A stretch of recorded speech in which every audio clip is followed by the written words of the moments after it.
And I keep on making music in real time, or actually I do music production as a whole.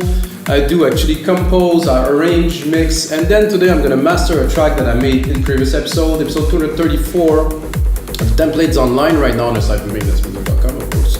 It's like a piano-y, prog trance, kind of nice track, 132 BPM.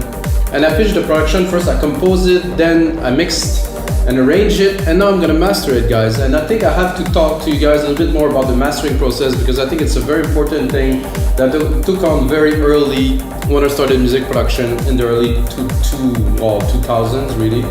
So basically the mastering process is the finishing. So what we want is a track that will play well in many different sound systems. That does mean that your frequency have to be, I wouldn't say linear, but they have to be well contained, so it will sound good on some, let's say some headphones like these. Those speakers, very good reference to hear, all very important. Those headphones, premium quality. Of course, will have to sound good on a big sound system, because we're making music for the masses that will get played on a large sound system. And this is, I think, the most important part that tend to get forgotten when people are mastering a track on their own. It's like, oh, it sounds good in my headphones and stuff. This is not the point. I mean, it has to sound good on your headphones, yes. But if you have a really big banging track on your headphones, think about how it's going to translate on a big sound system that's super push, that's going to compress on it. It's not going to work very well. And the first step to this process, guys, is preparing your track for mastering, which a lot of people don't do. So first step I would like to tell to everyone is basically when you do a mix, you have to leave space, and you always mix a track without having limiting, maximizing, whatever you may call it, on the out. So you mix a track as flat as possible, you leave some room for the mastering engineer to bring out the musicality in the next step. For you, let's say you're a composer and you also written the track, you arrange it, let's say you've done the whole production work, and then you pass it on to a mastering engineer. You have to think about the person that is coming after you, and this person is gonna know that you leave him some space or not. I have a good example personally. I had a track in 2006 that did very well. It's called Mika Spirit Emotion, Division 7 mix. Very interesting track, very new like in those days, so it was like a very airy, deep, progressive kind of thing. And I made it on my sound system. I sent it for mastering, and when I received it I was like, oof, it doesn't sound good to me on my systems and stuff. But guys, it went number one.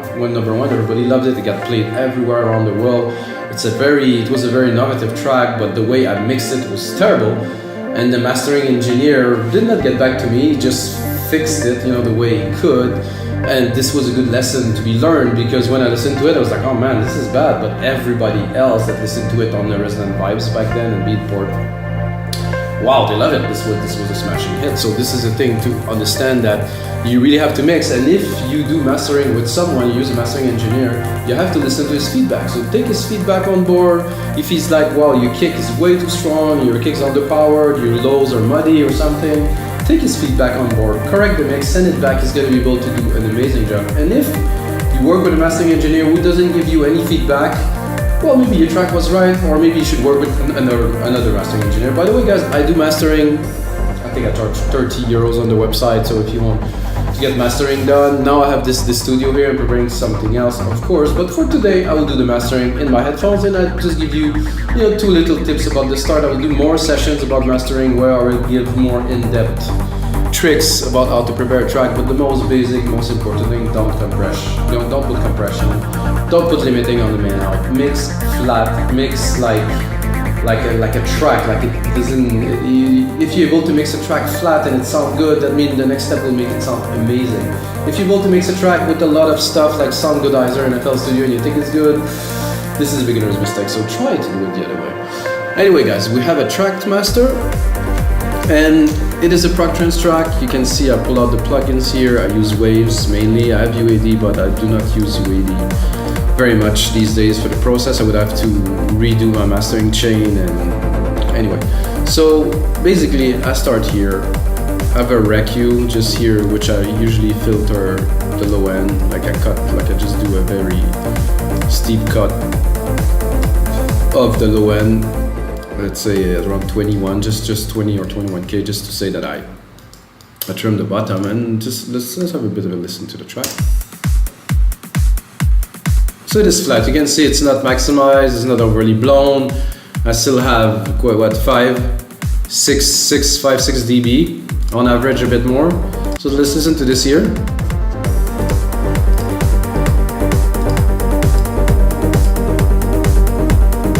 So the bass is quite powerful. I left it there because I know I can compress it now. Now I can contain it.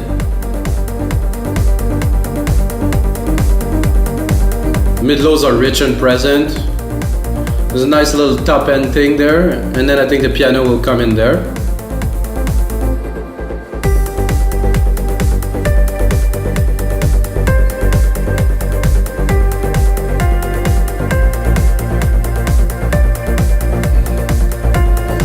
And we have a fairly long breakdown that continues after this right here. It goes down to almost nothing. So I want to really keep the clarity. I also want to keep the dynamics, so that means I don't want the breakdown to be super loud. That means the rest shouldn't be overpowered. And the way I do this personally, which is that many mastering engineers do this, is to have different parts to the mastering with minimal incremental loudness gain and minimal compression and limiting that's coming in slowly at the time. So it's not one plugin does all the work. I think it's a big mistake to do this. It's all the plugins together bring the track forward, and we adjust it as we move on.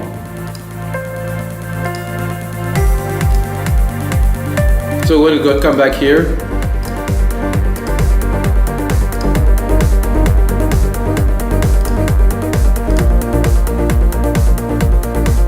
So guys, that is the track, and we're gonna start. I get a linear EQ there if I have something to correct in my track, because like I said earlier, because I mixed it, I don't need to do this, so I'm gonna skip this phase. There's a tube EQ here, which I will keep. It's just a little bit of like a booster, bring a little bit more energy.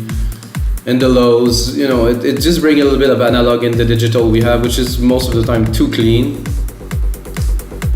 Oh, I love that part here, just nice 2 or 3 coming in.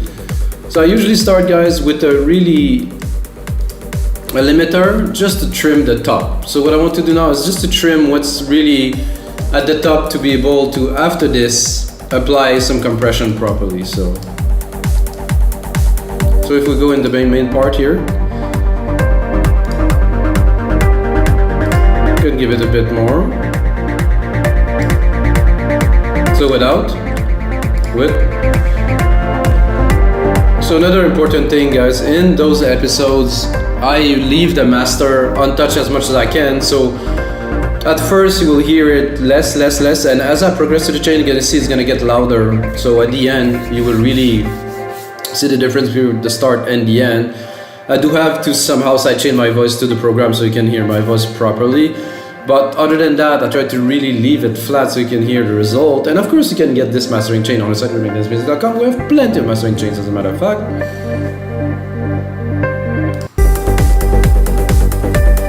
Okay, so the first is there. 2 dB of compression, just like skimming the top a little bit. Nothing too aggressive. Then we go into a LinMb, which is slightly more aggressive. Multiband. Bit more of a phase adjustment for this.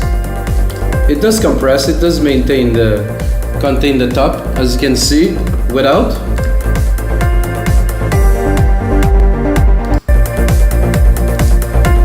I mean, it is nice, but it doesn't sound so together. When I activate this, it just put it like where it belongs. If something is really sticking out now, I think we're in the right place. Particularly like the piano. So here.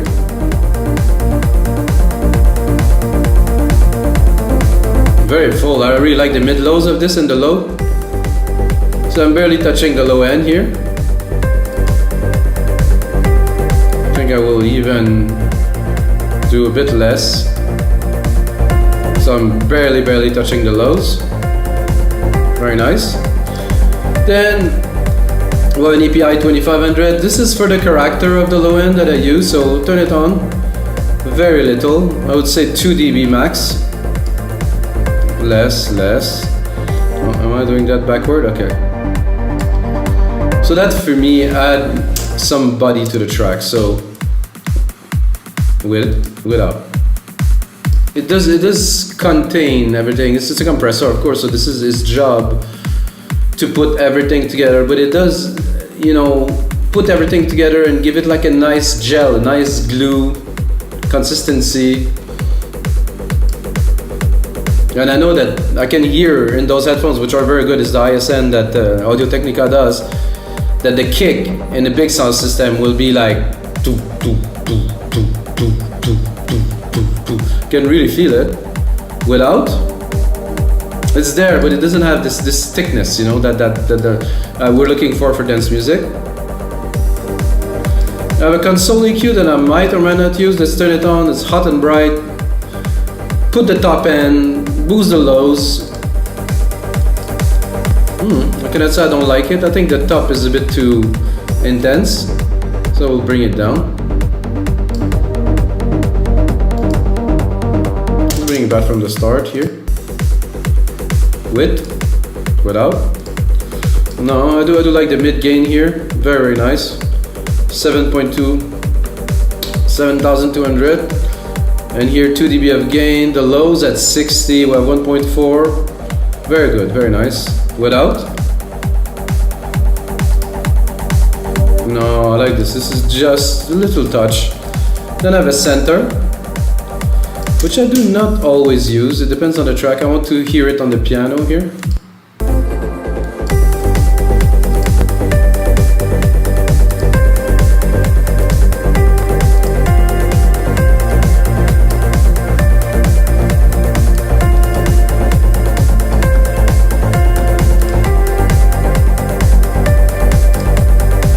Does really add a lot of dimension to the track. This.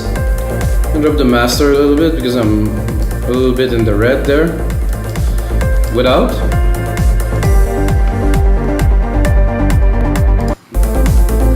So now I can see here the low end much more toward the center, the high and the punch toward the side, but not completely. If I would really put it to the side, you can hear the effect. No, I don't really like this. Just to have a little bit is okay. Then I can also play here with how much of the side. So this is almost completely mono. And then we can tell how much of the sides do we want. We want to boost it to have maximum volume to the side. Usually I leave the center to 0. Put the side a little bit louder, let's say 3.5. Turn it off. Without it, sound a bit bland.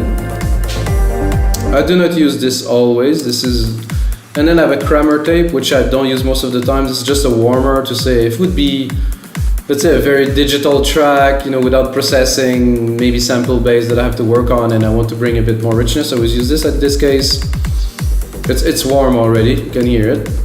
Then I'm gonna do SSL, which would touch very, very minimally. See here, maybe a tiny bit more. Let's go into the piano part. Again, 2 dB. This is my rule. 2, sometimes 3 dB at the most of compression, limiting, of altering the program, not much more than 2 dB at the time. So you have consistency, and then the end, you're able to bring the loudness a lot without having to really use like heavy compression. So then I have a second instance of the LinMb, which is an opto. So that means this one is a lot tighter, it's a lot less permissive, and this is the one of the final phase. So I can bring the volume a little bit here, you can see a little bit more. Okay, now I'm at the limit. So this is how you bring loudness without squashing everything. I mean, I have attenuation here, but it's nothing. It's like 3 dB. Without. With.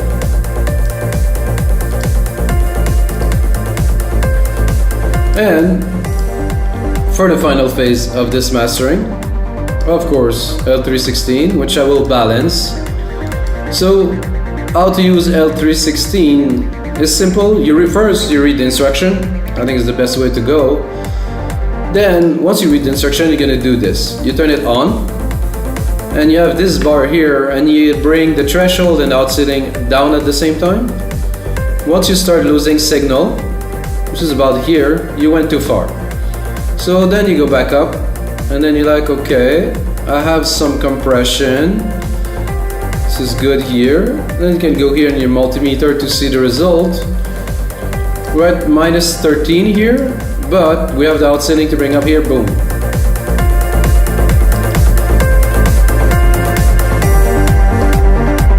So it is again not heavily altering the program, but let's have a listen to the track now. Oh, wait a second. Let's have a look too at the parts working together. See? Barely working here. Let's look at the LinMb. I think is the one that's doing the most work. Make sure we're not clipping here. Ooh, this 303. The bass is coming in soon too. I want to hear this. And you can hear the kick, how this big thump, you know, it's really has this chunk that I know when it's hitting a big sound system, it's gonna be doom, doom, doom, doom. It really punch. And then the melodics come in. It's like it's building up, and I mean, in a big sound system, you would feel a lot more that you can hear. You can hear this, but it's more, this is just a whole flow of energy that I'm dropping onto people. And then the main bass line just came in now.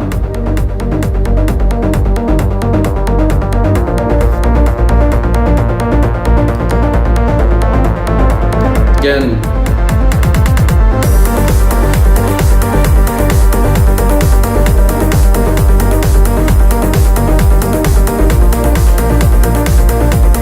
oh, a little bit of clipping here.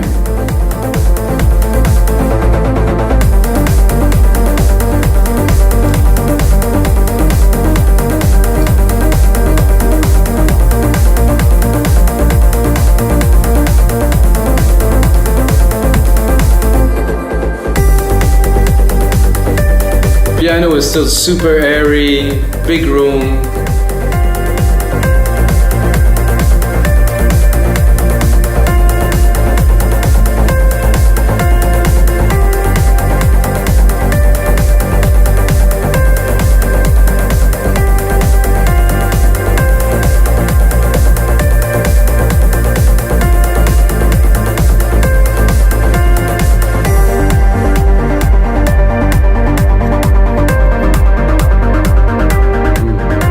This track, guys. I think I'll release it. I said I'm gonna release a lot of those episodes, guys. I just don't have the time to put into it to build up and to send promos and to do the work. And by the way, guys, I always master 96,000 kilohertz, 32 bits, very important, maximum dynamic range.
Second drop after in the breakdown here, bring some energy as much as possible.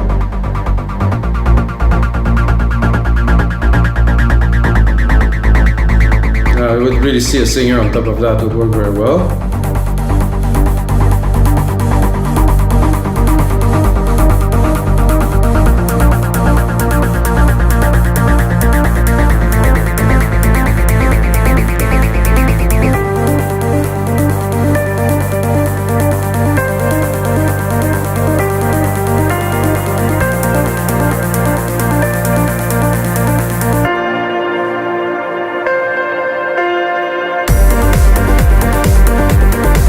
Alright guys, this is gonna be it for episode 241 of your live electronic music tutorials. I hope you enjoyed the show.